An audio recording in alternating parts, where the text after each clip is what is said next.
parte de este foro de educación técnica y se trata del panel Retos y Desafíos de la Educación Técnica. Me voy a permitir, por favor, entonces llamar a mesa principal a su moderadora, la señora Catalina Pereira Hernández, vicerrectora de docencia, y a los participantes, la señora Isabel Román Vega, del Programa de Estado de la Educación, a la señora Ileana Leandro Gómez, del Instituto Nacional de Aprendizaje, y al señor Fernando Bogantes, exdirector de Educación Técnica del Ministerio de Educación Pública. Sean todos muy bienvenidos.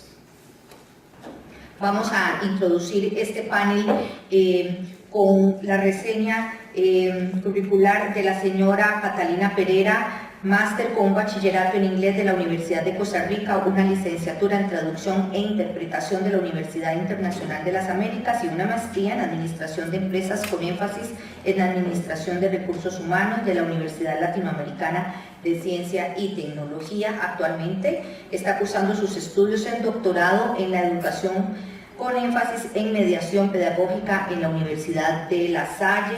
Cuenta con una amplia experiencia como académica en la Universidad Nacional, en la en el antiguo CUNA y en la Universidad Técnica Nacional. Por supuesto, cuenta con varias publicaciones realizadas en la Universidad Nacional, en la Universidad Estatal a Distancia, en el área de la enseñanza del inglés, la lingüística aplicada y la comunicación intercultural. Ha sido docente en el nivel de educación superior por más de 19 años, directora de la carrera de inglés como segunda lengua en el Colegio Universitario de Alajuela, además de la directora de carrera de inglés en la Universidad Técnica Nacional. Muchísimas gracias, doña Catalina, por moderar este panel y sean bienvenidos todos ustedes. Muy buenas casi tardes ya a todos y todas ustedes. Muchísimas gracias por permanecer en este importante foro institucional para discutir precisamente sobre los temas que nos han introducido de manera magistral el señor rector y el señor Luis Garita. Contamos en este momento con un panel de lujo, precisamente para poder reflexionar sobre los retos y desafíos que tenemos en la educación técnica, en la articulación de la educación técnica, en la reforma de la educación costarricense, entre otros temas. Nos vamos a ocupar entonces de tener un panel aquí de conversación en donde la dinámica será, en primera instancia, vamos a realizar una pregunta generadora para los tres panelistas. Ellos nos contestarán esa pregunta, posteriormente hacemos otra. Después de eso ellos tendrán 10 minutos para preguntarse entre ellos e intercambiar sus propias perspectivas entre ellos tres. Y finalmente contaremos con 10 minutos más para hacer 2 preguntas, máximo 3, del auditorio hacia los panelistas. Y luego tendremos pues una breve conclusión, de tal manera que les ruego a los participantes del auditorio que las preguntas y comentarios sean breves y específicos para poder percibir las perspectivas de nuestros panelistas de lujo. Me voy a permitir presentar entonces a la señora Isabel Román. Doña Isabel, que es una destacada especialista en políticas públicas para el desarrollo social del Programa Estado de la Nación, que opera bajo el marco institucional del Consejo Nacional de Rectores, el CONARE, de Costa Rica. Es la coordinadora general de investigación del Informe Estado de la Educación en Costa Rica. Durante varios años también coordinó el Informe Estado de la Nación en Desarrollo Humano Sostenible de Costa Rica y ha sido investigadora del Informe Estado de la Región en Centroamérica. Es máster en Sociología del Programa de Maestría Centroamericana en Sociología de la Universidad de Costa Rica, catedrática de la Universidad Nacional y profesora de la Universidad de Costa Rica con un posgrado en Políticas Públicas para el Desarrollo Social del Instituto Nacional de Administración Pública de España, el INAP.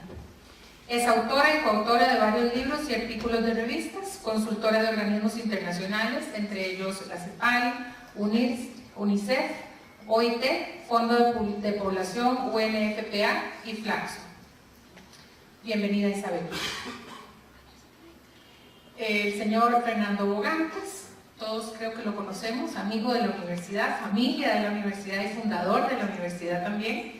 Don Fernando Bogantes cuenta con una maestría en Administración Pública, es ingeniero agrónomo de formación base, trabajó en el Ministerio de Educación desde el año 1980 al 2014. Le correspondió elaborar en el diseño y la posterior supervisión de los programas de crédito para la juventud rural del PIB ejecutados para la Fundación de Clubes 4S. De 1985 a 1993 se desempeñó como asesor de educación agropecuaria durante 9 años, correspondiéndole además la asesoría en diseño de diversos programas de estudio, así como colaborar en el diseño y supervisión de programas en diversas áreas. Además ha dirigió durante este periodo diversos proyectos con organismos internacionales como la OEA, la UNESCO y la Agencia Canadiense de Cooperación en el área de educación técnica en el Ministerio de Educación Pública. Del 94 al 2014 fungió como director de educación técnica, propiciando una serie de reformas a los planes y programas de estudio, incluyendo en ellos temas como la computación aplicada a las especialidades, cultura de la calidad, gestión empresarial y salud ocupacional. Además se incluyó los programas de inglés conversacional y el inglés con propósitos específicos en la educación técnica a lo largo de su gestión, y se fortaleció también en ese periodo los procesos de consulta a los sectores empresariales. Le correspondió dirigir enlaces entre los entes de formación técnica y profesional con el sector empresarial, con el propósito de aumentar la pertinencia de la oferta educativa en la educación técnica y la formación profesional, así como el desarrollo de los programas de emprendedores y los procesos de vinculación con la empresa y la comunidad. Como lo dijimos previamente, miembro fundador de la Comisión Conformadora de la Universidad Técnica Nacional. Bienvenido, don Fernando. Y a mi izquierda tenemos a la señora Ileana Leandro Gómez. Doña Ileana es profesional en las áreas técnicas de la formación profesional, capacidad de brindar un excelente servicio al cliente con 25 años de experiencia y sólidas habilidades para establecer trabajos en equipo basados en una comunicación efectiva.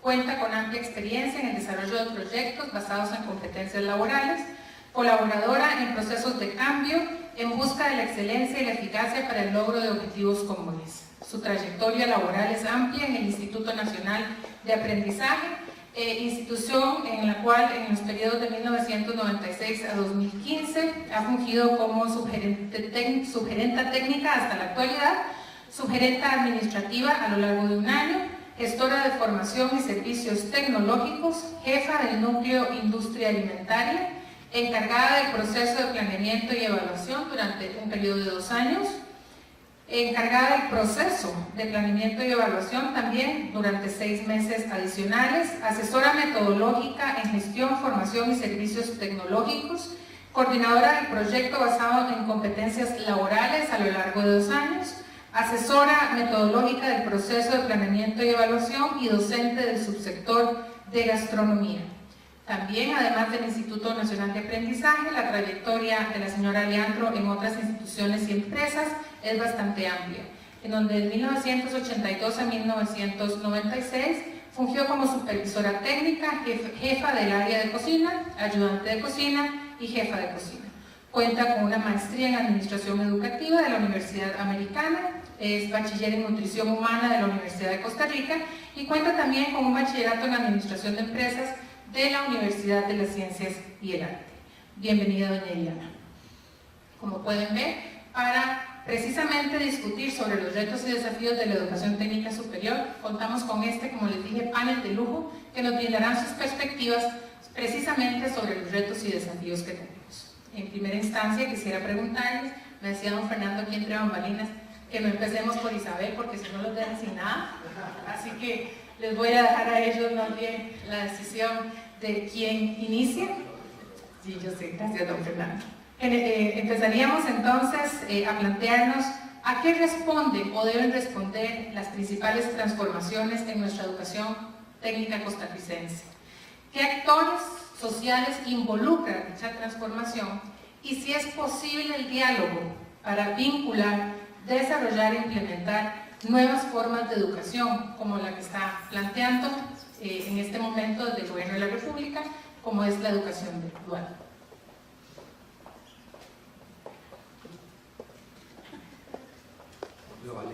Bueno, buenos días, buenas tardes, perdón, ya a todos. En realidad, la primera pregunta es bien interesante. ¿Qué responde la educación técnica? La educación técnica, en primera instancia, responde, como bien decía hace un rato don Luis, a satisfacer 2 cosas fundamentalmente: las necesidades de un sector productivo cada vez más demandante de recursos humanos de mejor calidad y al desarrollo integral de las personas. La visión que alguna gente ha tenido o que tenía o que trata de usar de forma peyorativa de que la educación técnica forma, como es, mano de obra barata, recursos que no piensa, etc. Eso no es cierto en el mercado laboral actual. Y ahí que entonces hay que responder muy claramente entonces al desarrollo de las personas, a su desarrollo integral y a un mercado laboral que lo requiere, y esto no solamente es cierto para la educación técnica de nivel medio, sino a cualquiera de los niveles. Sí, hay que tener muy claro algo que algunas veces comentábamos: la empresa privada o la empresa el sector productivo no puede tener la última palabra en el desarrollo de un programa de estudio, no tiene mucho que decir. ¿Por qué no tiene la última palabra? Porque hay otros elementos que tiene que tener un programa de estudio que no necesariamente es lo que a la empresa en particular le interesa. Dentro de una formación integral es necesario. Ejemplos, me acuerdo hace ya mucho rato, cuando iba a venir Intel al país, se hablaba de que había que tener programas en semiconductores. Bueno, pero un semiconductor es solo para Intel, o es un sistema, o era una enseñanza de la microelectrónica para empresas de todo el sector. Si lo hubiésemos hecho solo para Intel, hubiéramos buscado ahora un montón de desempleados. Pero no, se hizo gente con condiciones que le permitía ir hacia otras partes. ¿Qué actores? Todos, el sector empresarial es fundamental, como lo decía en un momento, tiene mucho que decir en esto. A nivel interno de las instituciones, llámese universidades o llámese centros de formación técnica en INA o colegios o el sistema de educación técnica, los profesores, los directores, todo el mundo en estas cosas tiene que decir, y no podemos dejar de lado también el pensamiento y las necesidades que las personas reflejan en sí mismas. O sea, ese contacto no solamente con el sector empresarial, sino con la comunidad como un todo. A veces hay una tendencia a querer hacer cosas para que los que estamos en el sector de la formación no salgamos de la zona de confort. Y hay que ir a preguntar, no solo a las empresas, sino también a los estudiantes, a los papás, a las comunidades, qué es lo que requieren. Y a veces lo que no es lo que requieren nos saca de la zona de confort, pero hay que hacerlo. Entonces es un elemento fundamental. Y para eso, obviamente, se requiere el diálogo entre todas las partes. Y tener en cuenta que un programa de estudio no está escrito en piedra, y que no necesariamente ni una especialidad o una carrera universitaria debe estar escrita en piedra. O sea, una carrera que hoy es pertinente, que hoy es importante, igual que una especialidad o un programa en el INA, pueda que entre 5 o 6 años ya no lo sea. Entonces necesitamos una versatilidad para hacer los cambios que el país requiere y que el sector empresarial requiere. Muchísimas gracias, don Fernando. Liliana. Bueno, qué montón de cosas que decir en un ratito, ¿verdad? Pero para mí hay algo muy importante, y es el ser humano como un todo. Tomar en cuenta que la innovación en este momento para la transformación técnica debe ser prioritaria. Dejar de hacer lo que venimos haciendo, pero aprender de lo que venimos haciendo para hacerlo mejor. Suena complicado, pero es la realidad. Debemos de motivar a los estudiantes, a las personas estudiantes de las diferentes áreas para hacer esa transformación técnicas basadas en la innovación. Hace poco tuve una actividad con unos expertos, y él contaba, el experto, que fue a un colegio, y en el colegio dio una conferencia y le pidió a los muchachos que sacaran la computadora. Entonces muchos de los muchachos sacaron un teléfono celular, y cuando él terminó de dar la clase, el director del colegio le dijo que en ese colegio era prohibido que los alumnos sacaran el teléfono celular. Entonces el señor se volvió y le dijo: disculpe, yo no vi teléfonos celulares, lo que vi fue un medio tecnológico de comunicación. Entonces yo considero que esa transferencia técnica debe ir acompañada con la tecnología debe ir acompañado con las demandas de los mercados y debe ir acompañado con un diálogo social para que todas las personas, donde estén, tengan las mismas oportunidades de aprendizaje. Muchísimas gracias, doña Eliana. Bueno, hizo trampa la moderadora, hizo 3 preguntas en una. ¿A qué responde? Dice las transformaciones en la educación técnica costarricense. A mí me parece que cuando a uno le plantean estas preguntas hay que ver el bosque, ¿verdad? O sea, ¿en cuál bosque estamos? Y creo que hay elementos importantes de ese bosque nacional que marca los desafíos de la educación técnica. En primer lugar, un árbol de ese bosque es justamente la transición demográfica en la que estamos, y una transición demográfica además avanzada, en donde pues, lo más certero de esa transición demográfica es que la población económicamente activa cada vez va a ser menor respecto a la población inactiva, y por tanto requerimos que esa población económicamente activa sea altamente productiva en los próximos años, porque como hemos dicho, es sobre esta población que tiene que ser altamente productiva que va a depender el desarrollo humano del país en los próximos años. El otro elemento de contexto que me parece importantísimo es el tema de los cambios que ha experimentado la estructura productiva del país, ¿verdad? Donde lo que más sobresale es un desarrollo exponencial del sector terciario, ¿verdad?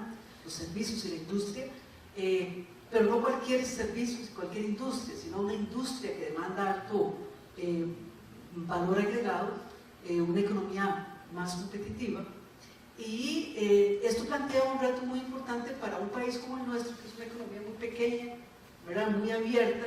Yo decía el otro día a alguien que somos un barrio de Shanghái, ¿verdad? Y si no tenemos conciencia de eso, ¿verdad? El tamaño del barrio de Shanghái, no tenemos claro, digamos, los retos que tenemos al frente, porque efectivamente dependemos sensiblemente primero de la inversión externa para producir bienes y servicios de alto valor agregado en un país que requiere, un país que lo único que tiene es gente, ¿verdad? No tenemos otros commodities que tienen otros países, no somos Venezuela que tiene petróleo, ni Chile que tiene cobre, y aquí lo único que tenemos es nuestra gente, y por tanto forjar una masa crítica de técnicos especializados, de soporte a la producción es fundamental, y si eso no lo tenemos claro, pues entonces realmente no tenemos claro el desarrollo del país.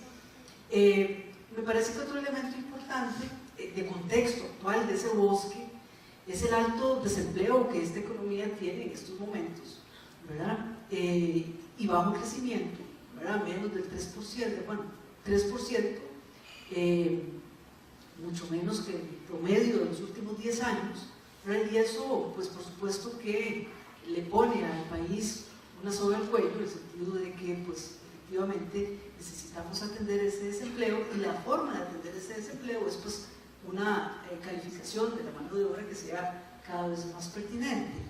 Ahora, otro elemento que me parece importante de contexto es que tenemos un bajo logro educativo, un país con bajo logro educativo en secundaria, y que aquí la matrícula que se pueda generar en secundaria, en educación técnica, pero además la generación de técnicos especializados, tanto en línea o los que puedan generarse en el marco de la UTN, son importantísimos justamente para combatir una relación que en estos momentos tenemos, donde más del 60% de nuestra población económicamente activa tiene secundaria completa o menos. Y si es un país no atiende ese desafío para darle, ahí tenemos. Entonces, resumo, aquí hay estos elementos de contexto importantes. Ahora, yo coincido con don Fernando, ¿para qué? ¿Para qué y para quién la educación técnica? Bueno, para las personas, justamente para que le demos ampliar las oportunidades de nuestros jóvenes a un empleo bien remunerado y a oportunidades de continuar su proceso de formación en el futuro. Y también, yo diría que para el país, ¿verdad? ¿Por qué? Bueno, porque genera un recurso calificado que el país requiere para incrementar la competitividad, porque mejora la equidad, o sea, por lo menos en los estudios que nosotros hacemos, hecho un estado de la educación, un especialista, o sea, un formado en educación técnica, que fortalece los sectores medios, o sea, pasa a ingresar inmediatamente el tercer quintil de ingreso, ¿verdad? Y eso es muy importante para un país donde crece la desigualdad, ¿verdad? Bueno, también porque me parece que también en materia de equidad, la educación técnica y formación profesional propicia la inserción de los sectores vulnerables y en riesgo, ¿verdad? Y retiene a los jóvenes en el sistema, y además, otra cosa que hay que decir, contribuye a la equidad de género, ¿verdad? Que es un tema importante que no debemos descuidar ni poner en segundo término. ¿Qué actores sociales se involucran? Bueno, los que ya señalaban Fernando y doña Iliana, y la pregunta de si es posible un diálogo y vinculación para desarrollar, promocionar y implementar nuevas formas de educación, como por ejemplo la educación dual. A mí me parece que por supuesto que es posible un diálogo. Ahí la pregunta es si la educación dual es algo nuevo en nuestro país, ¿verdad? Me parece que no es nuevo, ¿verdad? Hace rato que el MEP hace educación dual con las horas, distintas horas de práctica que hacen los estudiantes, y además el INA, pues, hace rato, tiene 20 años que están haciendo pasantías en empresas. Yo creo que lo que debe ser el diálogo es cómo, que lo que no ha funcionado es que la educación dual funcione como un sistema, ¿verdad? Sino como esfuerzos independientes de cada uno de los actores, pero no hemos logrado armar esto como un sistema que funcione como un relojito, ¿verdad? Más articulado. Muchísimas gracias, doña Isabel. Tenemos entonces ahora 5 minutos para que los panelistas, ante la pregunta de cuáles son los principales retos y desafíos de la educación técnica en términos de calidad, pertinencia y recursos, nos brinden sus perspectivas precisamente ante estos retos y desafíos. 5 minutos cada uno.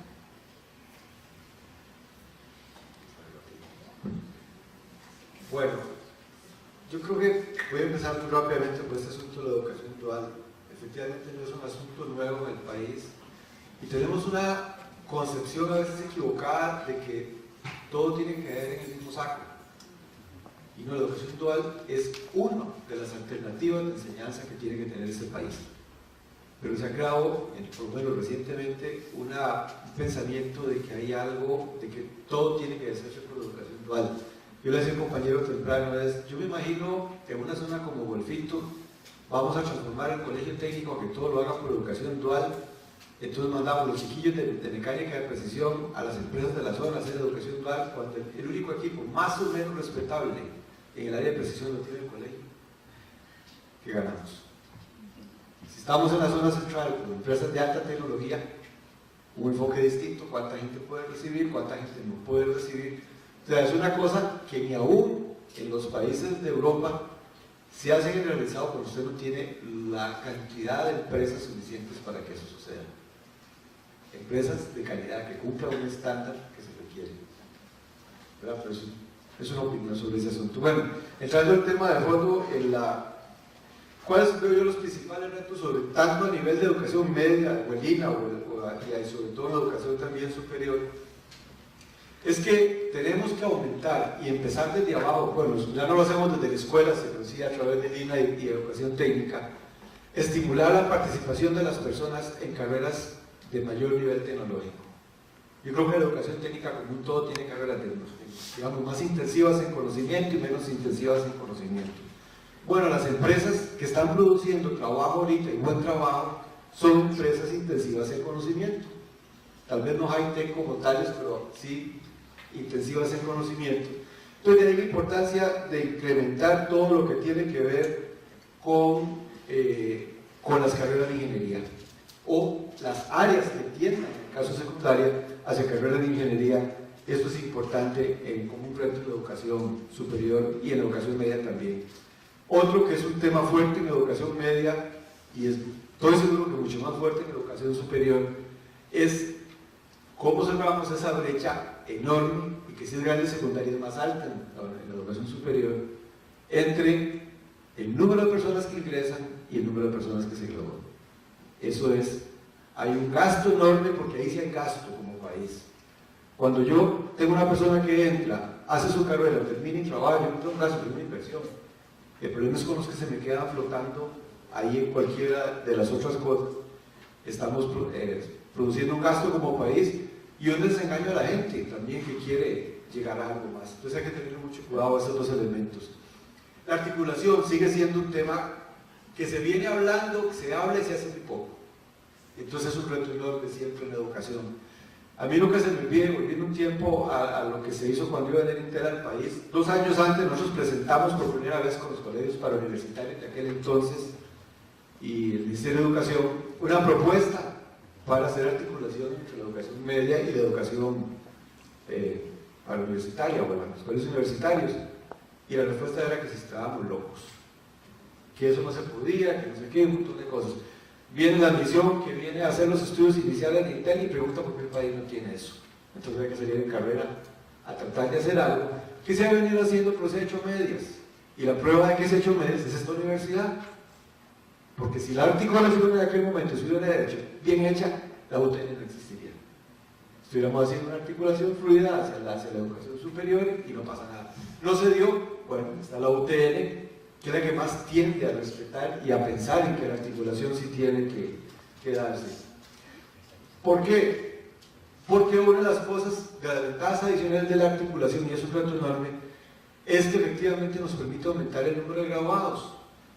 Una persona que viene ya de un colegio técnico o de un instituto parauniversitario, de un colegio universitario, ya no viene aquí a una carrera a ver si le gusta o no le gusta, sabe lo que viene.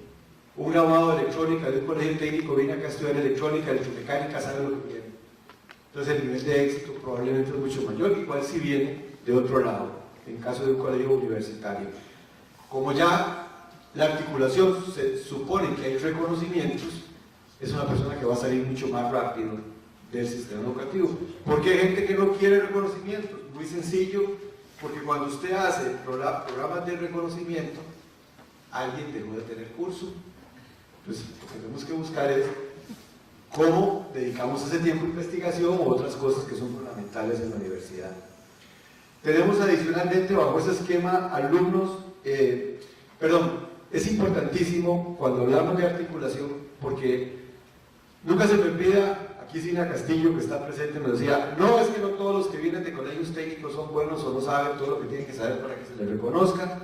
El Instituto Tecnológico decía, no, tuvimos una experiencia con los colegios universitarios y llegan unos muy buenos, pero otros muchachos muy malos, entonces el sistema no sirve. No, lo que tenemos que cambiar es el modelo, un modelo en el cual haya efectivamente procesos de auditoría, procesos de análisis de calidad y de acreditación de qué se permite y qué no se permite. El modelo de articulación opera en Canadá desde hace un montón de años. Recuerdo muy claramente la Universidad de Guelph con los colegios universitarios o los community college de esa región. Pero hay una presencia directa y un involucramiento de la Universidad de Guelph en lo que se hacía en los colegios, en los community college.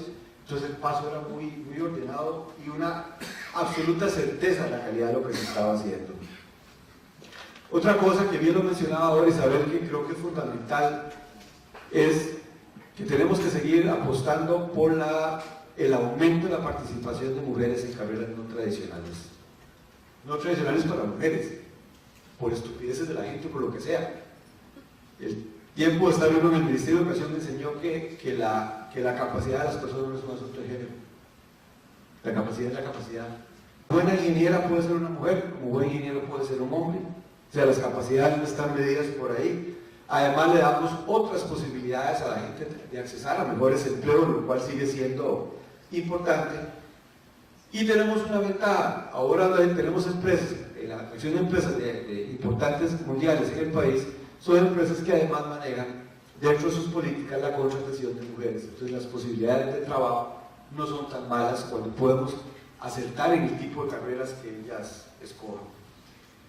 La parte de la calidad de los docentes es un reto en todos los niveles y tenemos que tener mucho cuidado de que efectivamente tenemos que tener claridad de que la gente tiene que saber cómo enseñar, pero fundamentalmente tiene que saber lo que va a enseñar. A veces descuidamos el corazón de las cosas por cuidar otras. A veces se nos olvida de que es importante que la persona tiene que crecer en todos los niveles en su formación fundamental, en su formación técnica, en el core de lo que estudió. porque eso es lo que da el crecimiento. Y por supuesto, si lo sabe enseñar porque tiene mejores técnicas, es indiscutiblemente más aprovechable. Entonces, de ahí que esa meta de mantener actualizado el personal es fundamental, y de ahí creo que a nivel de las universidades, ustedes en particular, el hecho que mantenga niveles convenios con otras universidades es fundamental, y ojalá puedan ir llevando cada día más arriba en términos de los títulos, de los niveles que tienen los profesionales que aquí trabajan. Nunca se me olvida visitando algunos países, pero eso era muy marcado, uno en Europa, Estados Unidos y en Taiwán. La primera cosa cuando usted llega a cualquier universidad en Taiwán, o un community college o un colegio, la primera cosa que le dicen es cómo está distribuida la plantilla docente. Tenemos tantos doctores, tantos máster, tantos bachilleres. ¿Por qué? Porque eso es lo que le da vida. Entonces, entre más arriba está la plantilla, uno empieza a ver una correlación que a veces sucede y que debe suceder en cuanto a la calidad que se tiene. Ya Marcelo habló también muy claramente de lo que es el equipamiento, y la parte de renovación de equipos es fundamental para poder hacer las cosas y hacerlas bien hechas. Y un penúltimo elemento que tengo por acá es que es importante ese contacto estrecho con los sectores productivos. Les menciono, hay mucho que pueden decir, nos pueden guiar mucho en cuanto a la confección de los programas de estudio, pero también podemos hacer programas en conjunto, diversas formas de educación dual en todos los niveles que se puedan desarrollar. Programas de investigación es fundamental, y fortalecer las pasantías de los estudiantes en todos los niveles, no solamente en secundaria o de línea, en las empresas. Las instituciones que conformaron la UTN probablemente requerían un poco menos de esto, porque mucha era gente que trabajaba, quizás menos los de la escuela de ganadería y sí más de los otros. Entonces, una de las cosas que siempre se han quejado los diversos sectores es la falta de conocimiento del futuro egresado, de cuál es la realidad o la cultura del sector empresarial. Entonces es importante tener un programa claro para ir haciendo esas inversiones de los futuros graduados, para que esa transición entre escuela y trabajo sea lo más fluida y lo más fácil de realizar. Y por último, más a universidad que a Lina o a colegios técnicos, fortalezca la parte de investigación y desarrollo. Esa es vida de la universidad. Comentábamos, y los que están aquí, que estaban en ese momento, se acordarán, en la comisión conformadora, es docencia e investigación son el corazón de una universidad. Hagamos bien esas dos cosas y todo lo demás va a caer por... Muchísimas gracias, don Fernando. Doña Elena. Bueno, desafíos, retos. Bueno, considero, y lo hemos experimentado a nivel del Instituto Nacional de Aprendizaje, mejorar la capacidad de respuesta del sistema del mercado laboral. Tenemos una inflexibilidad, seguimos dando programas que no están atendiendo las demandas del mercado, no adaptamos los centros de formación a las necesidades locales que tiene cada uno de los lugares. Tenemos poca orientación vocacional enfocada a la orientación profesional. No le decimos a los estudiantes con claridad dónde está el mercado laboral y cuáles son los cambios, y menos hablarles de prospección, porque tenemos un montón de ataduras en nuestros sistemas educativos. Comprar un equipo, aunque tengamos la plata, de alta tecnología, y como bien lo decía don Luis, bueno, ahí sí es cierto que salimos en la Asamblea Legislativa y en todos los medios. Si vamos a comprar un equipo de prospección que todavía no está en el país, eso no lo podemos hacer, no hay esa flexibilización para nosotros contar con estructuras dinámicas para dar respuesta a ese mercado laboral. Otra de las cosas es que debemos desarrollar un sistema de aprendizaje con la legislación vigente, con nueva legislación, donde ese sistema de desarrollo de educación técnica y de formación profesional permita hacer una vinculación en todo el proceso. En este momento el INA puede desarrollar un técnico especializado.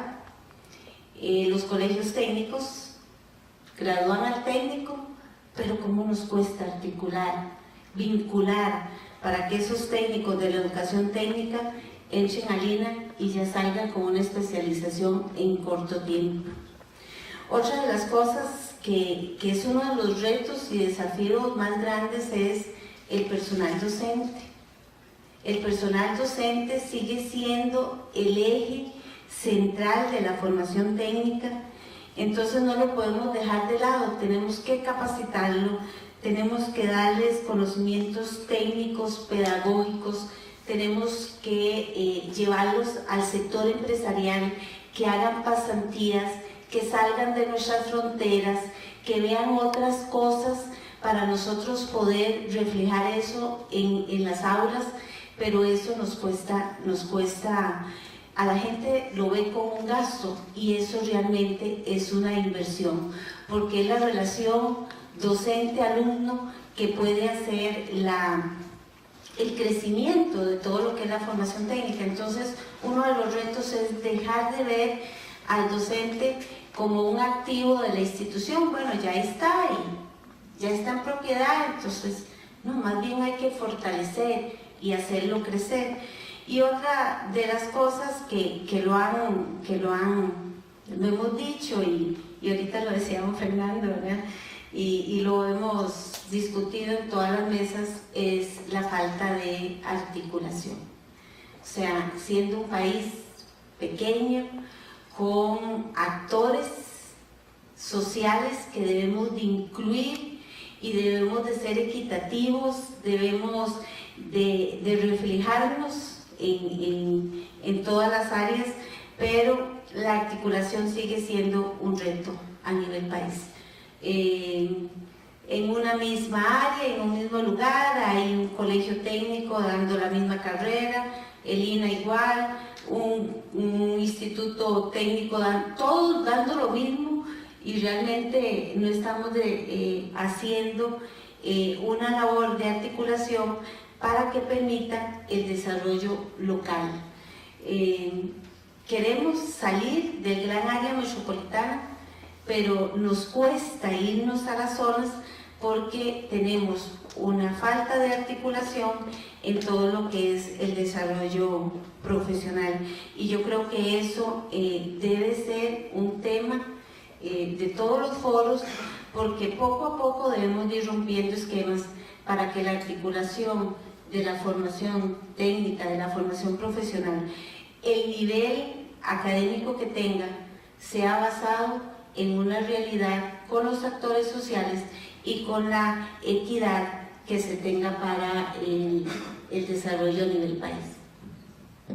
Muchas gracias, Anelia. Sí, a ver, ya el país debería tener a estas alturas del partido, ¿verdad? Por el perfil demográfico que tenemos y por el nivel de desarrollo, ya deberíamos de haber logrado dos cosas: la universalización de la secundaria y contar con una robusta capa de técnicos medios especializados y científicos. Eso no lo tenemos. Entonces algo está fallando, ¿verdad? No sé si es porque el bosque no está claro, ¿verdad? Pero efectivamente, hoy por hoy, la educación técnica y formación profesional es un punto ciego del desarrollo nacional. Hay que hablarlo tal cual es. Es un punto ciego y no puede ser un punto ciego, ¿verdad? Nosotros no puede ser un punto ciego ni del desarrollo nacional ni del sistema educativo costarricense, pero cuando menos del 2% de la población ocupada está en niveles técnicos, esto es una economía con una cinturita como muy pequeña, ¿verdad? Una cintura muy delgada de técnicos medios, y entonces ahí uno tiene que devolverse. Dice, bueno, pero ¿por qué esa cintura es una cintura tipo Thalía, ¿verdad? Demasiado delgada, Ahora, ¿eso nos sirve? No, no nos sirve, ¿verdad? No nos sirve como país, y entonces uno dice, bueno, pero entonces, ¿qué es lo que estamos haciendo mal? ¿Verdad? ¿Por qué? Bueno, porque al final la conclusión es que el país no ha aprovechado todo el potencial que tiene la educación técnica como un mecanismo para ampliar las oportunidades del desarrollo nacional. Y entonces, un poco acá lo que no hemos terminado de entender es que la educación técnica y formación profesional es una ventaja competitiva. Lo que pasa es que, bueno, no tenemos un paraguas, ¿verdad? No le hemos dado, pese a que su desarrollo ha sido relativamente temprano, el de la educación técnica y la formación profesional allá desde los años 60, 70, ¿verdad? Ese desarrollo se ha caracterizado por ser lento, ¿verdad? Y porque el país no ha terminado de darle y reconocerle a la educación técnica y la formación profesional la importancia estratégica y la prioridad que requiere, ¿verdad? Hemos sido, o ha sido, digamos, así como hoy por hoy las parauniversitarias son la cenicienta del sistema universitario, ¿verdad? La educación técnica y la formación profesional siguen estando en un segundo plano, aunque en el discurso, ¿verdad? Se coloca como que sí, todos nos damos una piedra en el pecho, ¿verdad? Ahora, efectivamente uno de los desafíos tiene que ver con, bueno, de nuevo, ahí colocarla en un lugar prioritario, algo que los países desarrollados entendieron hace mucho tiempo. ¿Verdad? Esta relación que nosotros tenemos de una matrícula en educación técnica de 26, bueno, ahora 26, 74, eso es una relación que se invierte totalmente en los países desarrollados, ¿verdad? Pero nosotros hemos visto como mala palabra la educación técnica, ¿verdad? Se vio por mucho tiempo. ¿Por qué? Bueno, porque fue un país que apostó que todos teníamos que ir a la universidad, ¿verdad? Y entonces ese sesgo de clase media también, como decía el profesor que tenía la universidad, tenemos sesgos, ¿verdad? Ha debilitado nuestros músculos en el sistema educativo para incentivar el tema de que nuestros jóvenes pues vayan y se orienten a la educación técnica. Y aquí yo recupero una cosa que decía Liliana y don Fernando. Por un lado, la poco articulado que está la educación técnica en el país en todos los niveles, ¿verdad? Para adelante y para atrás. Pero también el tema de los pocos mecanismos que tenemos para incentivar la educación técnica y científica desde preescolar. Este es un sistema educativo descoyuntado, dicen los guanacastecos, desarticulado. Entre niveles está descoyuntado. Ahora, cuando nosotros decimos, bueno, es que los chicos no quieren estudiar carreras científicas, más agreguen el sesgo de mujer ¿verdad? Es terrible. Esto es un problema de tercer año de colegio, cuando los chicos tienen que decidir, ¿verdad? El otro día estaba leyendo un libro de Finlandia, ¿verdad? Sobre los secretos de Finlandia, y no hay secretos, ¿verdad? ¿Qué es lo que los finlandeses han hecho? Bueno, un muy buen sistema de orientación profesional desde primaria, ¿verdad? De tal manera que cuando los chicos pasan de primaria a la secundaria, ya van totalmente medidos por sus docentes, ¿verdad? En términos de sus habilidades y de sus preferencias. Cuando nosotros hacíamos el capítulo especial sobre educación técnica, en el tercer informe del Estado de la Educación, una de las grandes conclusiones era que teníamos muy débiles mecanismos de evaluación profesional, ¿verdad? Ahí a brincos y a saltos, y en el último minuto del partido, en los 3 primeros años de colegio, se les da ahí unos talleres, ¿verdad? Es un esfuerzo importante, pero es totalmente insuficiente, ¿verdad? O sea, no nos hemos puesto a juzgar de verdad y decir, bueno, en primaria y secundaria tenemos que orientar a nuestros chicos. Ahora, ¿por qué no funciona la articulación? ¿Verdad? Eso yo era una pregunta que yo tenía para plantear ahora. A mí me parece que hay 2 elementos importantes. Es que uno articula en función de algo, ¿verdad? Porque no articula uno en función de la huella de los cocos, decía don Guido Vargas, una vez se pregunta.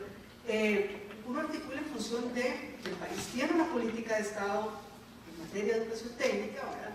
O uno articula en función de que el país tiene una política de empleo.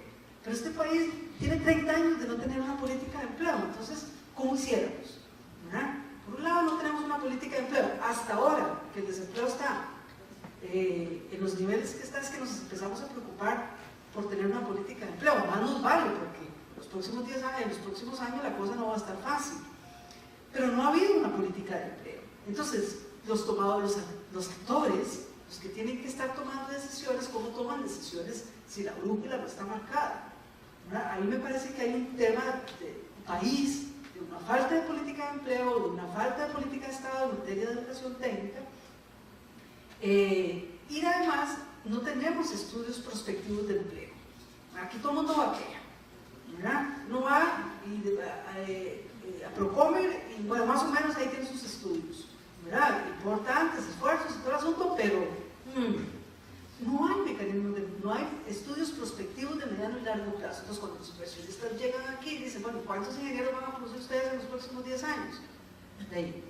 O 20 años, me dan esa pregunta, o sea, pero es que eso es lo que los inversionistas están queriendo saber. No sabemos como país eso, porque no tenemos estudios de prospectivos de empleo. Entonces, a veces se hacen esos esfuerzos, se hace a veces esfuerzos extraordinarios y hace un estudio, ¿verdad? Y buenísimo, pero replicarlo es que tiene que ser una política de Estado de esos estudios de empleo. Entonces, a mí me parece que en términos de calidad, de nuevo, me parece que estos mecanismos de orientación profesional son claves, desde preescolar, ¿verdad?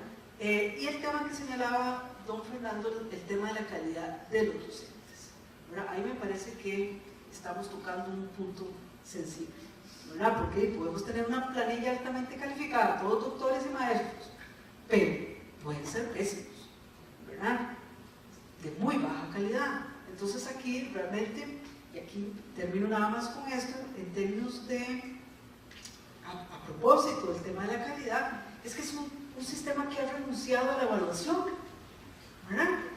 Nos rendimos ante la evaluación, ¿verdad? No hacemos una gestión por resultados en el sistema educativo. Cuando alguien dice evaluación, todo el mundo se le para los pelos, ¿verdad? Es mala palabra, ¿verdad? Cuidado, los sindicatos van a saltar, y entonces uno dice, ¿pero cómo?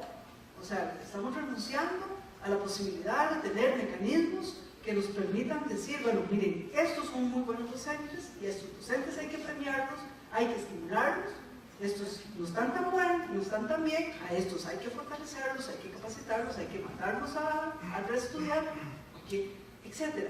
Pero es que no hacemos esas cosas. Entonces hacemos como, usted hace que trabaje, yo hago que el pan. ¿Verdad? O sea, un poco como, ¿verdad? Yo creo que aquí tenemos que empezar como a tener un diálogo más franco, ¿verdad? Porque si no, entonces todos son saludos a la bandera, ¿verdad? Bueno, el otro día me dijo que mi hermano dijera saludos a la bandera, porque eso es muy serio, la bandera es un signo nacional. Pero es que, sí, bueno, pero el tema es que no podemos seguir vendiéndonos mentiras piadosas.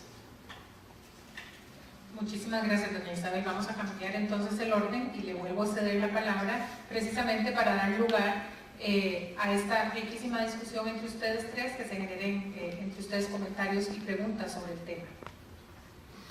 Bueno, tal vez dos elementos. A mí me parece que en los últimos años no es que no hemos hecho cosas, ¿verdad? Me parece que tampoco es caer en el tono negativo.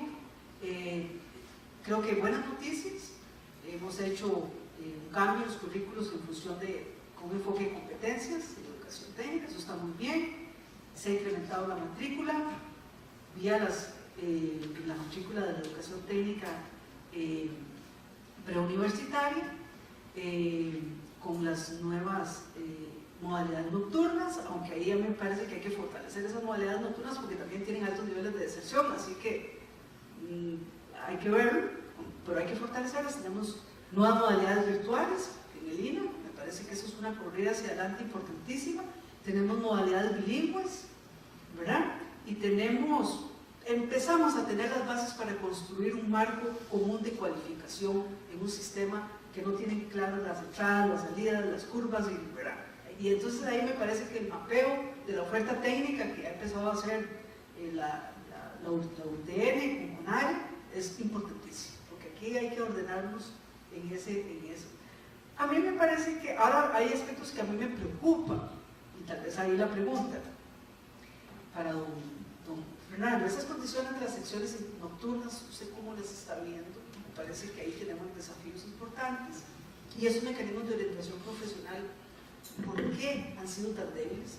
Y doña Liliana, ¿por qué la producción de técnicos especializados en el INA, ¿verdad?, es menos del 2% de los graduados del INA? O sea, a mí me parece que ahí tenemos un cuello de botella, ¿verdad?, porque están muy bien los técnicos los básicos, ¿verdad?, pero el INA tiene que avanzar con más fuerza y más ritmo la producción de técnicos especializados. Me parece que la discusión nacional tiene que centrarse en esos cuellos de botella, ¿verdad?, y en esos puntos específicos, y así podemos ir haciendo esos avances sucesivos, ¿verdad?, y sumar a estas buenas noticias estos otros niveles. Y ahí nada más lo planteo por lo siguiente: a veces nos metemos en la discusión de las reformas integrales. Y entonces, como hasta el pan es integral, uno lo primero que pregunta es, bueno, dígame integral, ¿qué es? ¿Verdad? Para empezar a entendernos. Y entonces ahí uno tiene dos opciones. Esa discusión de las reformas integrales, uno dice, bueno, la primera condición para que usted haga una reforma integral es tener poderes integrales, ¿verdad? Y dígame, ¿cuál actor de este país tiene poder integral? ¿Verdad? Y ahí ya la cosa se puso difícil. Entonces, yo creo que el camino que hemos seguido de avances, de ir soltando nudos gordianos, ¿verdad?, en determinadas áreas, por ejemplo, el tema de la inversión en educación. Bueno, tuvimos noches oscuras y largas en materia de inversión en educación. Bueno, ya el país volvió a retomar esa senda. En materia de deserción, bueno, ahí vamos a brincos asaltos, pero hemos venido logrando avances muy significativos en esa batalla. Entonces me parece que efectivamente, en la medida que nos concentremos en estas discusiones concretas, y la tercera pregunta ya para los dos es ¿por qué efectivamente, y ahí con actores de larga trayectoria como Albert y Lina, por qué realmente, o sea, qué es lo que necesitamos para que esa articulación funcione? O sea, ¿qué serían así como dos condiciones que, de acuerdo con la experiencia que ustedes tienen, permitiría que pudiéramos como desentrabar este tema de la desarticulación y tener avances más acelerados en los próximos años? Bueno, primero la parte de orientación vocacional, el problema es que es como un gran otro cuento entre el Ministerio de Educación. O sea, no tiene ninguna relación directa ni con educación técnica ni con educación académica, es una cosa ahí que está separada. Entonces es muy difícil que usted logre articular cuando ni siquiera internamente está articulado un verdadero programa de orientación vocacional o de guía vocacional como lo tiene desarrollado Alemania y todos los países de Europa. O sea, eso es un asunto que es un reto y eso hay que resolverlo. Con relación a la educación nocturna, para mí creo que es uno de los mejores programas que se ha logrado establecer porque le da acceso a la educación técnica a gente que está flotando porque no necesariamente ganó bachillerato, pero sí terminó secundaria.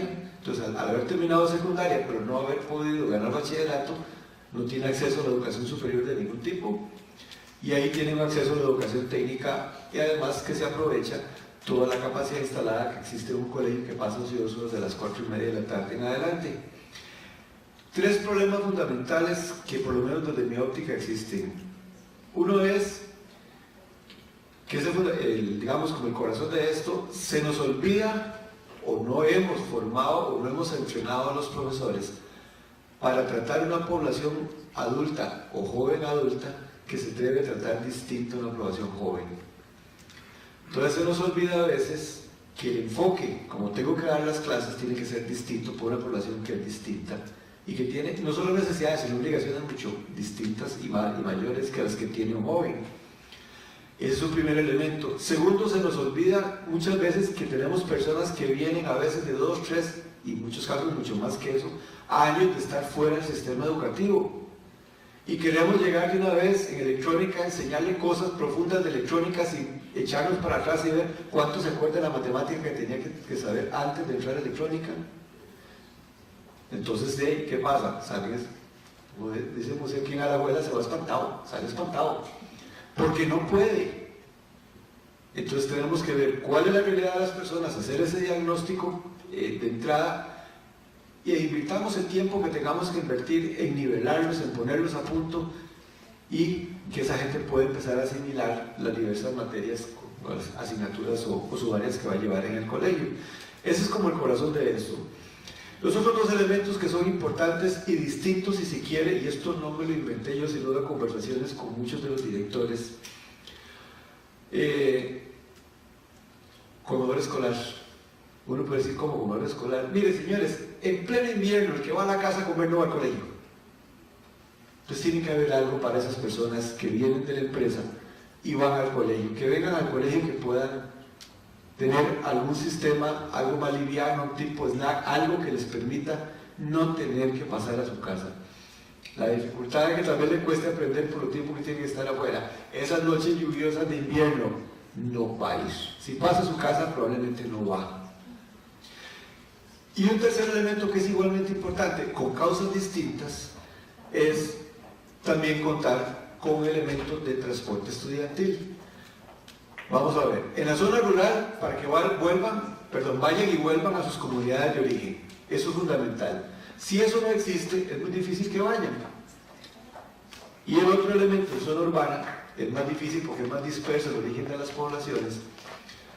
No es tanto que lleguen al colegio, sino cómo lo saca usted del colegio porque no los asalte cuando van para la casa. Y eso sucede. Entonces es un elemento que hay que ver. Y uno que el ministerio puede resolver si le da la gana y no lo hace, es contar con los profesores a tiempo. Yo trabajo, estoy muy cansado, me voy para el colegio, es una semana, 2 semanas, 3 semanas, 4 semanas y no han nombrado al docente. A la cuarta semana no voy. Pero ya me notaron como que soy parte del colegio, entonces yo soy parte de la deserción. Soy un desertor sin haber empezado, por defectos de cómo el ministerio ha hecho las cosas. Entonces hay culpas ahí que hay que aceptar y resolver de fondo. La articulación, yo creo que la articulación del INA con educación técnica es un asunto de decisión. La hemos hecho más o menos bien en algunos campos, más o menos bien en algunos momentos, pero si cambian los jerarcas que no quieren, como parece que está pasando ahora, no tanto de parte del INA por dicha, las cosas a veces no funcionan. Y entonces sí se requiere algo más estructurado para que estas cosas ya se puedan dar y se deban dar, porque quizá mucho de lo que hablaba Isabel de los famosos técnicos especializados, ese volumen técnico especializado se puede exponenciar cuando usted tiene los graduados de colegios técnicos participando en esos programas. Con el INA hicimos, por ejemplo, el programa de técnicos especializados en la parte de moldes. Un estudiante estaba en el colegio llevando mecánica de precisión y mientras estaba en mecánica de precisión iba llevando los módulos de moldes que no llevaban, los que ya llevaban el colegio eran reconocidos, entonces muy rápidamente se grababa técnico medio y después la certificación en la parte de moldes. Ese tipo de cosas es muy fácil, pero sí se requiere tal vez una decisión más estructural para eso. Quizá la que más es difícil y que tenemos que apuntar muy rápidamente es la que hay entre el INA y la educación técnica media con la educación superior. Porque ahí entran en juego, como decía, algunos factores inclusive internos. Yo me acuerdo estando en el consejo directivo de la Escuela de Ganadería cuando se hizo la articulación con Zootecnia y la UCR. No era la gente de Zootecnia la que no quería, era la de estudios generales y los de otras materias porque pierden alumnos. Entonces hay que ver cómo se hacen las cosas para que esas así no sucedan. Creo que la articulación es fundamental. Si no dejamos de hablar de ella y no la hacemos ya, el país va a seguir perdiendo oportunidades de atraer empresas, porque es más fácil. El sistema le puede decir tanto el INA como nosotros o la UTN cuánto puede estar estimando graduados en los próximos años, bajo el esquema de hoy. Pero no puede exponenciar nada si no busca estos esquemas que permiten exponenciar la cantidad de gente que se gradúa. Bueno, técnicos especializados del INA. Voy a ponerles solo un ejemplo. Tenemos 21 alumnos y alumnas de la carrera de técnico en electrónica, de los cuales 2 muchachas y 2 muchachos acaban de ir a la Olimpiada de Robótica, de los cuales 2 de ellos vinieron con el 4.º lugar. a nivel mundial. El segundo quedó de número 11 de 87 países. De esos 21 alumnos, 20 se quedan trabajando en la empresa después de la práctica profesional. Hemos hecho planteamientos para aumentar la beca para el técnico especializado, pero después de que el muchacho sale a hacer la práctica en el sector empresarial, ese técnico, yo no lo traigo, pero ni ofreciéndoles no sé qué. ¿Por qué? Primero que nada, la estabilidad laboral. Ellos sienten que quedarse ahí, el puesto no se los van a guardar para cuando salga la especialización.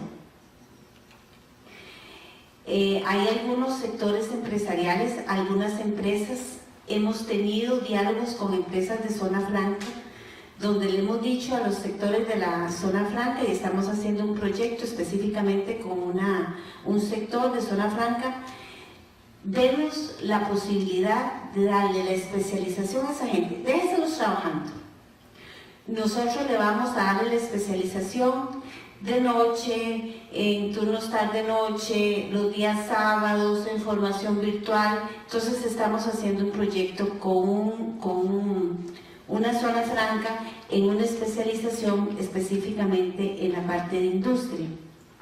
Entonces, esa especialización que nos piden los sectores, a Lina le ha costado mucho específicamente por eso. Los técnicos no regresan, nos cuesta regresarlos, ya ellos quieren quedarse, pero no nos podemos quedar solamente con eso, sino que, y ahí entro a lo que dice don Fernando, desde el año pasado empezamos a desarrollar un proyecto de articulación entre el MEP y el INA. ¿En qué sentido?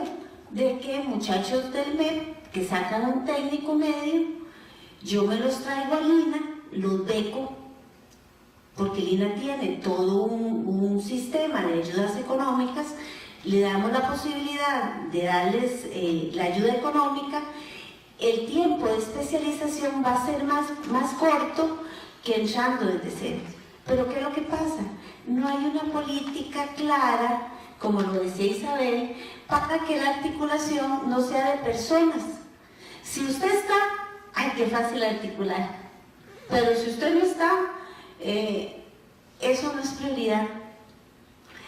Un día, vea, es que nos vamos a reunir porque en ese momento, en un año, y casi con un poquito de pena, pero hay que decirlo, en un año y por primera vez, en ese momento, el INA y el MEP está desarrollando un estudio de demanda, un perfil profesional y un programa desde cero, o sea, desde el estudio de demanda en la parte de dibujo técnico. Eso no puede ser. Debería de ser algo como el día a día. Usted va a hacer un estudio de demanda. Usted tiene comités de enlace, yo tengo comités de enlace, ustedes tienen comités de... Ok, ¿en qué área? Hace poco decíamos en la parte de metal mecánica que la parte de diseño es una de las debilidades de las dos áreas. Entonces nosotros decíamos, ok, el INA puede capacitar a un grupo de docentes, mandarlos a donde tengamos que mandarlos, para que saquen un técnico especializado en diseño. Pero tenemos que empezar y empiezan los peros. Entonces, si no hay una política clara, no de personas, porque me quitan a mí, me pensiono, me fui, y uno dice, ¿y ahora quién podrá ayudarme? ¿Quién va a comprar la idea? No debería de ser. Entonces yo creo que eso, usted bien lo dice, Isabel, lo hemos dicho en esta mesa, ¿verdad? Esa sombrilla que nos cubra, que gracias a Dios, ¿verdad? Y hay un acuerdo del Consejo de Gobierno que lidera doña Elena Chacón en la mesa del Consejo y Talento Humano, donde por primera vez obligó a todas las instituciones, UTN, CONARE, Ministerio de Trabajo, MED y INA. Somos 5 instituciones que estamos en una mesa de trabajo hablando del Marco Nacional de Cualificaciones. Y yo creo que eso es algo que no lo podemos invisibilizar. Por primera vez vamos a tener claro cuáles son los perfiles de entrada, cuánto dura un programa técnico, cuánto dura un programa técnico. En ese momento, eso es terrible, ¿verdad? Es más, en ese momento tengo una consulta de Recope porque llegó un técnico graduado del INA, un técnico graduado de un instituto y un técnico graduado del MED. Entonces el señor me dice, ¿a quién le pago qué? ¿A quién le pago como técnico? Si uno es de 400 horas, otro es de 88 horas y otro es de 2.800 horas. Entonces, ¿cuál es el técnico? Entonces, gracias, y yo creo que este es un momento para la educación técnica profesional, es un momento histórico donde vamos a tener, si bien va, ¿verdad? Tenemos un tiempo de entrega y el tiempo de entrega es en febrero del próximo año, una propuesta del marco de cualificaciones, que van a haber asuntos sindicales, asuntos laborales, asuntos empresariales, pero yo creo que la labor tanto de la UTN, de CONARE y de estas instituciones del Estado, vamos a dejar un precedente que el trabajo en equipo también se puede hacer. Muchísimas gracias, doña Eliana. Don Fernando, doña Eliana, ¿alguna pregunta para doña Isabel, para finalizar? No, sí. Dos preguntas para... Vea, todos los países que han logrado un buen desarrollo tienen efectivamente un verdadero plan de desarrollo, pero no un plan de un gobierno, un plan de largo plazo. Obviamente la educación tiene que responder a un plan de esos. Entonces, si hay la necesidad de desarrollar la atracción de empresas de alta tecnología, de desarrollar alta tecnología en el país, etcétera, etcétera, la educación tiene que responder a eso, fundamentalmente la educación técnica también. Entonces la pregunta más bien para Isabel es, ¿cuál puede ser el rol del Estado de la Nación y del Estado de Educación para que por una vez en la vida en este país tengamos un plan de desarrollo de largo plazo y por ende, cómo para llegar luego a tener un verdadero plan educativo que privilegie aquellas áreas que respondan a ese plan de desarrollo? Y para Eliana, fundamentalmente nada más es algo que en algunos momentos sé que Lina lo es un poco, no sé si lo sigue haciendo, es uno de los problemas que suceden, y eso quien crea que estoy equivocado me lo diga y yo lo aceptaría, es que muchas veces los graduados de las universidades en ingenierías tienen muy buena teoría, pero muy poca práctica. ¿Sigue Lina o piensa Lina, digamos, seguir dándole llenar ese gap que tienen los egresados de las universidades y que para entrar a un mundo laboral como el que tenemos ahora es fundamental llenarlo? Sí se sacó el clavo, ¿verdad? Esa pregunta. Bueno, a ver, justamente el origen del Estado de la Educación fue cuando allá, en el 2006, don Abel Pacheco le pedía a los rectores que las universidades definieran una política educativa, una política de Estado en materia educativa. Bueno, y un poco la respuesta de los rectores es de que honor que nos hace, pero no le corresponde a las universidades sustituir a los actores sociales, ¿verdad? O sea, ahora, lo que sí podíamos hacer era pues, generar instrumentos como el Estado de la Educación, que lo que hace es, pues, yo diría que pintar ese bosque, ¿verdad? Yo creo que el chiste del Estado de la Educación no es que no, digamos, hay mucha investigación de todo tipo, pero no siempre vemos esa información agregada, ¿verdad? Y tratando como de describir ese bosque.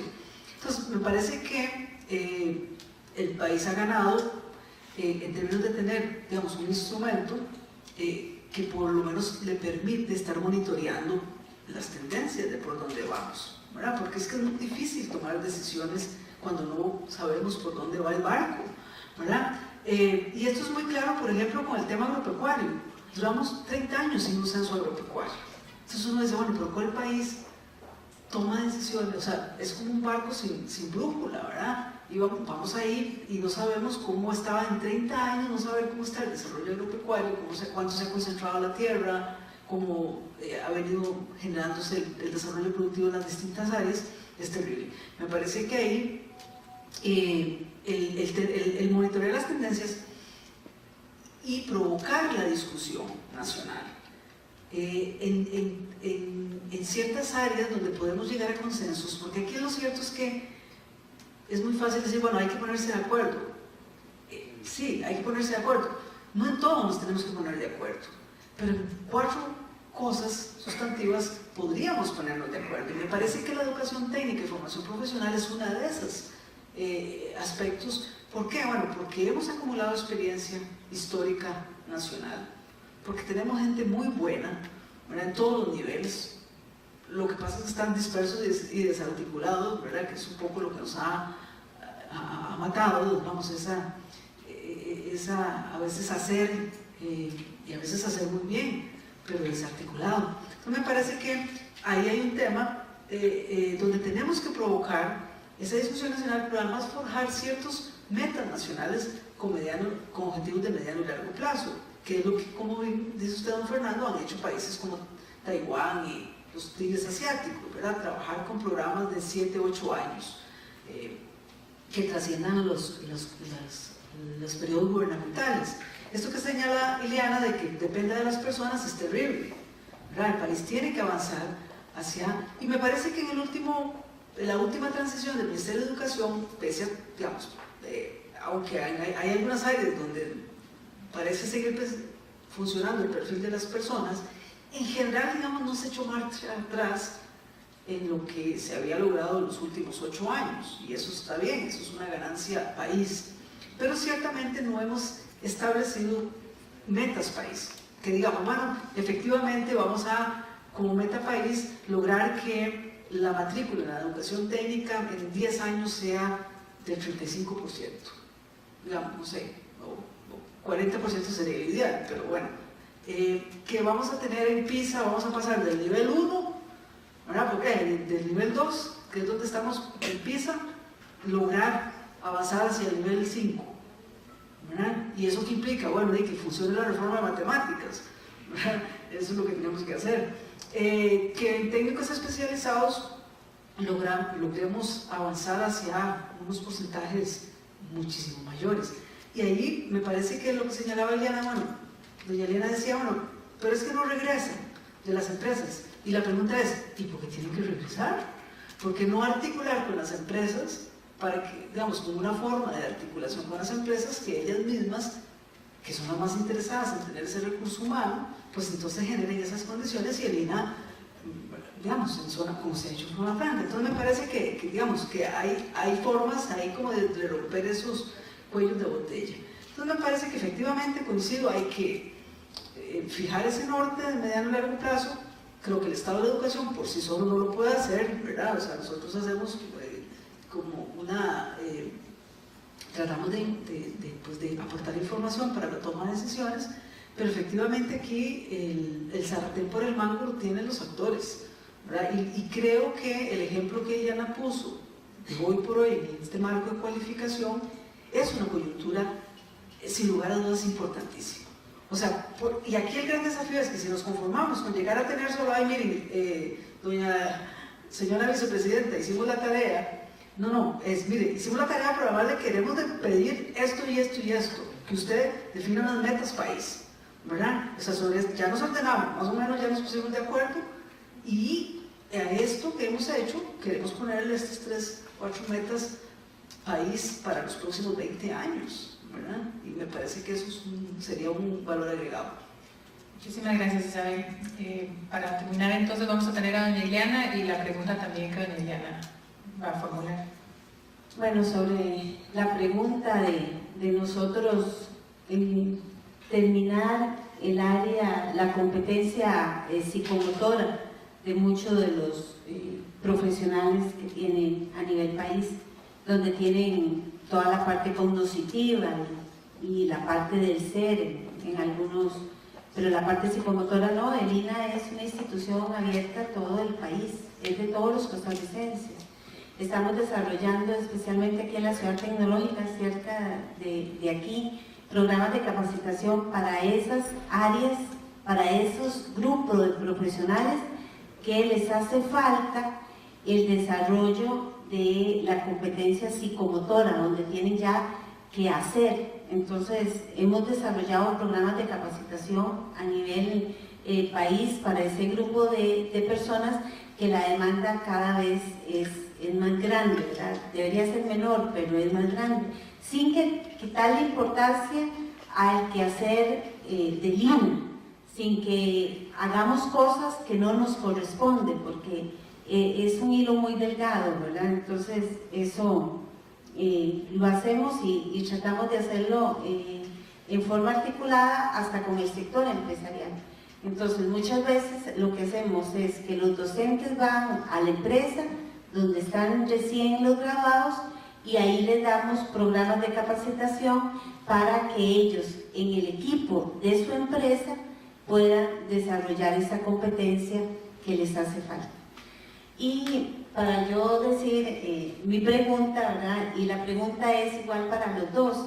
Hemos hablado mucho de todo lo que es la parte de articulación, todo lo que es la capacitación técnica y la formación profesional, pero hay algo que a mí me gustaría escuchar de ustedes, que tienen esa gran experiencia y que comparten con todos nosotros, y es: ¿qué debemos hacer para que la orientación vocacional de nuestro país tenga una orientación profesional? ¿Qué es lo que hay que hacer? Porque tenemos resultados, tenemos estudios, tenemos de todas las herramientas, bien lo decía Isabel, ¿verdad? Ahorita contamos con herramientas para hacer pero se nos queda en el camino. Entonces, ¿qué es lo que debemos hacer como país, como instituciones, para que eso se dé a corto plazo?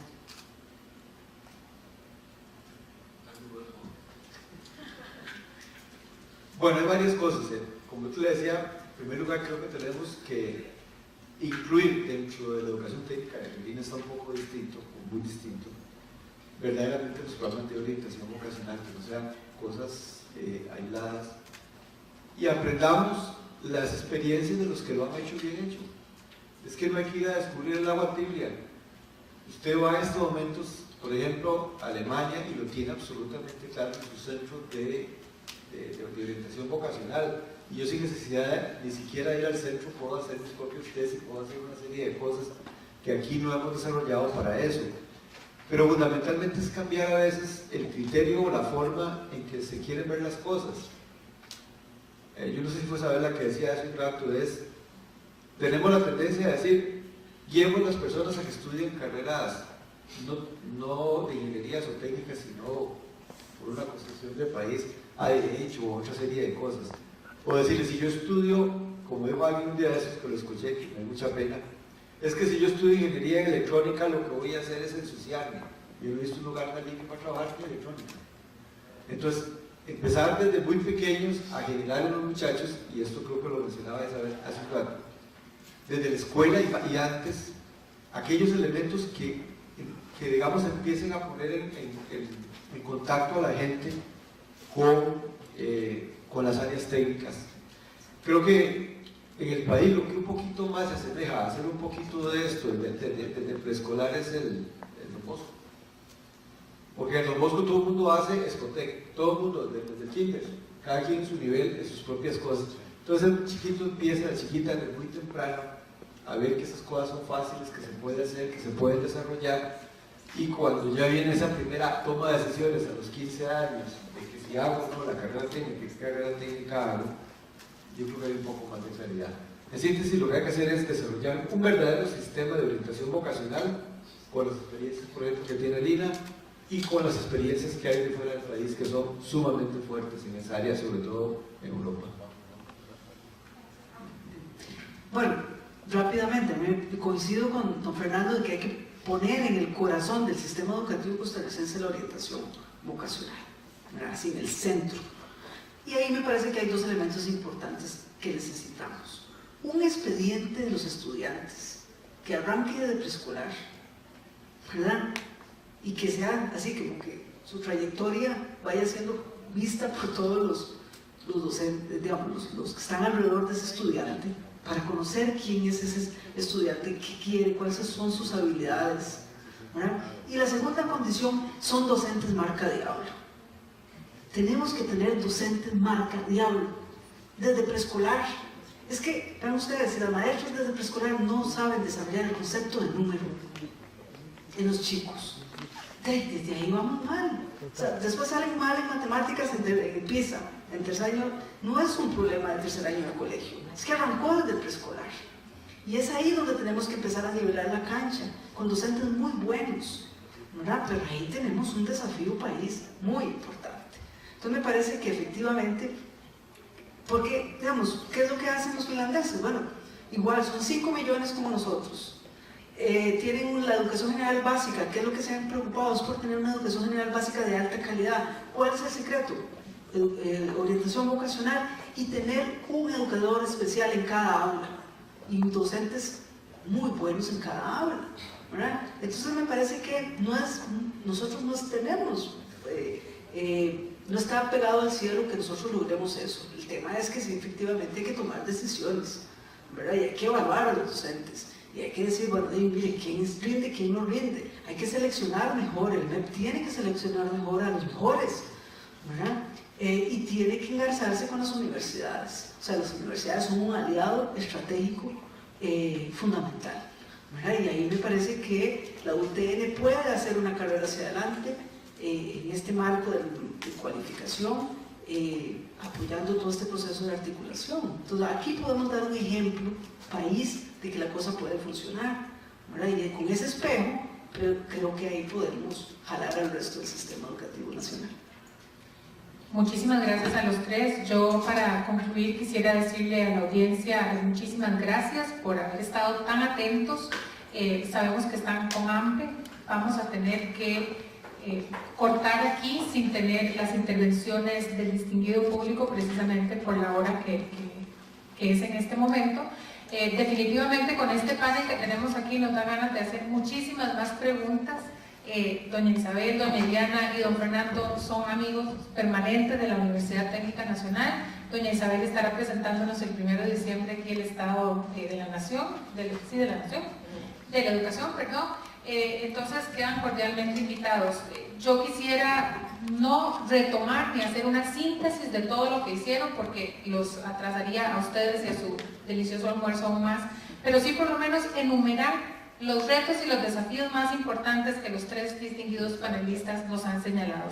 En primera instancia, la inserción de mujeres en carreras de ingeniería, carreras científicas y tecnológicas, el fortalecimiento de la investigación y desarrollo, una valoración y revaloración de la educación técnica y formación profesional como país para que no sea la cenicienta de la educación, la calidad, mejorar la calidad de las capacidades de nuestros docentes, el fortalecimiento de la infraestructura y el equipamiento, concentrarnos en resolver temas y situaciones concretas, palpables y prácticas en vez de apostar siempre a las reformas integrales como la tabla de salvación, fortalecer y ensanchar los programas de formación de técnicos especializados, tanto en el Ministerio de Educación Pública, en Educación Técnica, como en el INA.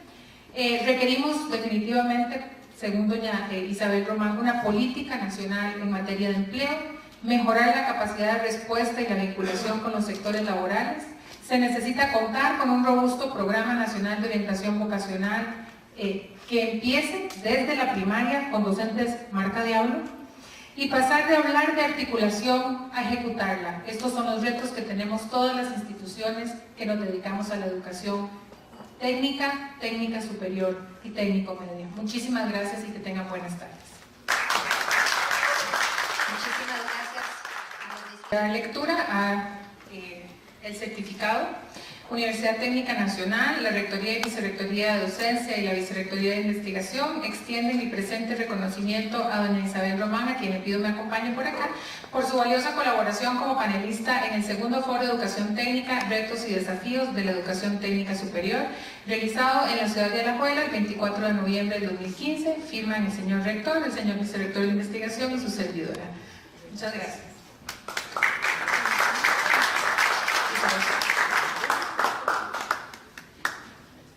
Con la misma leyenda le pido a doña Iliana que me acompañe para hacer la entrega de su certificado y a don Fernando Bogantes. Muchísimas gracias, doña Iliana.